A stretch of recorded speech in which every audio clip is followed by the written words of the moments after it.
Coat जय मल्हार। आजपासून श्री मल्हार गडावर जेजुरी गडावर चंपाषष्ठी उत्सव जो षडरात्र उत्सव असतो त्याचा प्रारंभ झाला।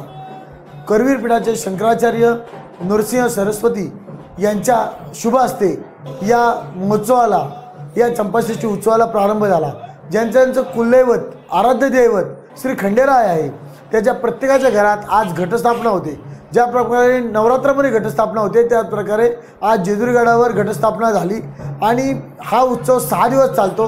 6व्या दिवशी मार्गशीर्ष महिन्याच्या षष्ठीला या उत्सवाची सांगता तळी भंडार करून देवाचा प्रसाद घेऊन आणि देवाचं स्मरण करून होतो आणि अतिशय उत्साहात आनंदात पुजारी वर्ग असेल, मानकरी वर्ग असेल, ग्रामस्थ असेल व सर्व भाविक भक्तांच्या उपस्थितीत या उत्सवाला आज प्रारंभ झाला। महाराष्ट्राचं कुलदैवत असलेला जेजुरीचा खंडोबा मार्गशुद्ध प्रतिपदा म्हणजे आज खंडोबाच्या शरणार्थ उत्सवाला आज प्रारंभ झाला।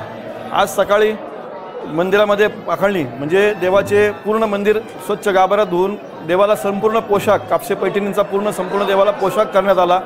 दैदूताने अभिषेक करण्यात आला, पोशाख करण्यात आला। त्याचबरोबर सर्व पुजारी सेवक वर्ग देवाच्या उत्सव मूर्ती वाजत गाजत घटस्थापनेपाशी घेऊन घटस्थापना करवीर पीठाचे शंकराचार्य यांच्या उपस्थितीमध्ये देवस्थानचे सर्व विश्वस्त मंडळ असेल, पुजारी सेवक वर्ग असेल, खांदेकरी मानकरी गावकरी असतील यांच्या उपस्थितीमध्ये आज घटस्थापना करण्यात आली।